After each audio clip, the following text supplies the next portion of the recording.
નમસ્કાર મિત્રો, જય હિન્દ। હું છું ડીની ચૌધરી। ફરી એકવાર આપ સર્વેનું સ્વાગત કરું છું આપ સૌની સહિયારી યુટ્યુબ ચેનલ ડીઆર ગુજરાતીમાં। તો મિત્રો, આ વિડીયોની અંદર આપણે ખાસ વાત કરીશું કે ખાસ એક મિત્રો શિક્ષકોની ભરતીને લઈને ખાસ એક પરિપત્ર આવ્યો છે, જેની અંદર મિત્રો જણાવવામાં આવ્યું છે કે જે પણ શિક્ષકો નિવૃત્ત થઈ ગયા છે એમને હવે ફરીથી કરાર આધારિત નિમણૂક કરવામાં આવશે।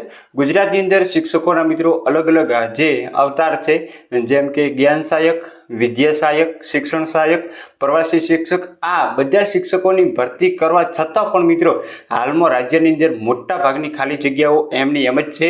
તો એ ખાલી જગ્યાઓ ઉપર જ્યાં સુધી કાયમી શિક્ષક અથવા તો જ્ઞાન સહાયકની નિમણૂક ન થાય અને બાળકોનું શૈક્ષણિક કાર્ય ન બગડે એના માટે લઈ અને વચગાળાની યોજના એટલે કે નિવૃત્ત જે શિક્ષકો થઈ ગયા છે એમને ફરીથી કરાર આધારિત લેવામાં આવશે। અત્યારે મિત્રો ગુજરાતની અંદર લાખો યુવાનો જે છે એ બીએડ અને પીટીસી કરી બેઠા છે, એમના પરીક્ષાઓ નથી લેવાતી, પરીક્ષા લીધા પછી એમની જે સમયસર ભરતી નથી કરાતી, લાંબા સમયથી જે ભરતી પ્રક્રિયાઓ ચાલી રહી છે એ પૂરી નથી થતી અને જ્યાં સુધી પૂરી ન થાય ત્યાં સુધી કોઈ નવી પરીક્ષા નથી લેવાતી। એના કારણે ગુજરાતની જે સરકારી પ્રાથમિક શાળાઓ છે, અનુદાનિત માધ્યમિક, ઉચ્ચતર માધ્યમિક, સરકારી માધ્યમિક, ઉચ્ચતર માધ્યમિક શાળાઓની અંદર વિવિધ વિષયોની મોટા પ્રમાણની અંદર ખાલી જગ્યાઓ છે। આ ખાલી જગ્યાઓ ભરવા માટે એમને જ્ઞાન સહાયક યોજના લાવી હતી। એ યોજનામાં પણ ઘણી બધી ખાલી જગ્યાઓ છે, કારણ કે જે એમનું માનદ વેતન મુજબ જે ઉમેદવારો હોય એ એક જિલ્લામાંથી બીજા જિલ્લામાં જઈ શકતા નથી, કારણ કે હાલના સમયની અંદર એમને એ પોષણ જે એમને વેતન મળે છે એના અંદર એનું સંપૂર્ણ રીતે ઘર ચાલતું નથી। તો એના માટે થઈ અને આજે જ નવો પરિપત્ર આવ્યો છે કે જે 62 વર્ષથી ઓછી ઉંમરના છે એમને જે રીતે જ્ઞાન સહાયકની ભરતી થાય છે એ જ રીતે એમની પણ 11 મહિનાના કરાર આધારિત ભરતી થશે। જ્યારે શૈક્ષણિક સત્ર પૂરું થાય એટલે નિવૃત્ત શિક્ષક છૂટા થશે અને એમની અરજી પણ જિલ્લાની જે શિક્ષણ અધિકારી પાસે જઈને કરવાની રહેશે અને જ્યાં ખાલી જગ્યા છે ત્યાં નિવૃત્ત શિક્ષકોને મૂકશે।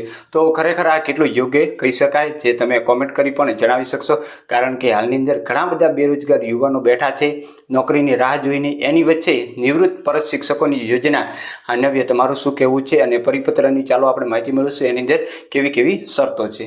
મિત્રો, વાત કરવામાં આવે તો આ પરિપત્ર છે 25/7/2025 ના રોજ શિક્ષણ વિભાગ ગુજરાત સરકાર સચિવાલય ગાંધીનગરનો જોઈ શકો છો। અહીંયા જે એનો વિષય છે એ તમે ખાસ જોઈ શકો છો, શૈક્ષણિક કાર્ય ખોરંભાઈ નહીં તે માટે વૈકલ્પિક વ્યવસ્થાના ભાગરૂપે નિવૃત્ત શિક્ષકોને માનદ વેતનથી કામગીરી સોંપવા બાબતેનો પરિપત્ર છે, જેની અંદર જણાવવામાં આવ્યું છે કે જે આ જે ફાઇલ હતી શિક્ષણ વિભાગની એની અંદર રાજ્યની સરકારી પ્રાથમિક શાળાઓ તેમજ સરકારી ગ્રાન્ટેડ માધ્યમિક તથા ઉચ્ચતર માધ્યમિક શાળાઓમાં શિક્ષકોની નિયમિત ભરતી તથા જ્ઞાન સહાયકોની નિમણૂક થયા બાદ પણ ખાલી રહેતી જગ્યા પર વચગાળાની વ્યવસ્થા તરીકે નિવૃત્ત શિક્ષકોને કામગીરી સોંપવાની બાબતે માનનીય મંત્રી શ્રી પ્રાથમિક, માધ્યમિક અને પ્રૌઢ શિક્ષણે મંજૂરી આપેલ છે। ઉક્ત મંજૂરી અન્વયે સરકારી અને ગ્રાન્ટેડ માધ્યમિક તથા ઉચ્ચતર માધ્યમિક શાળાઓમાં શિક્ષકોની નિયમિત ભરતી તથા જ્ઞાન સહાયકની નિમણૂક થયા બાદ પણ ખાલી રહેતી જગ્યા પર વચગાળાની વ્યવસ્થા રૂપે નિવૃત્ત શિક્ષકોને નીચે મુજબની શરતોને આધીન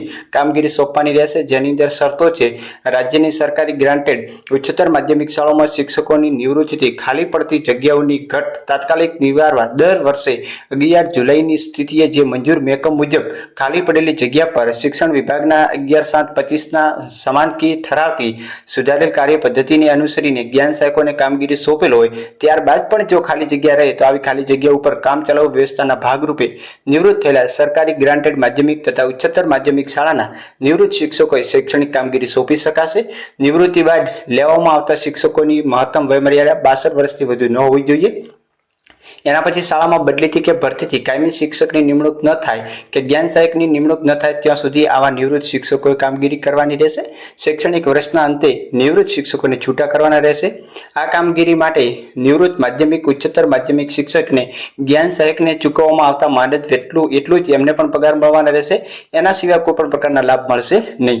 જે નિવૃત્ત સરકારી કે ગ્રાન્ટેડ માધ્યમિક, ઉચ્ચતર માધ્યમિક શિક્ષકો નિવૃત્તિ બાદ કામગીરી કરવા માંગતા હોય તો એમને જિલ્લા શિક્ષણ અધિકારીની કચેરીએ અરજી કરવાની રહેશે અને એ ઠરાવ દાખલ કરેલ વેઇટિંગ લિસ્ટ મુજબ જ્ઞાન સહાયક ઉપલબ્ધ ન થાય તો આવા નિવૃત્ત શિક્ષકોને કામગીરી સોંપાશે।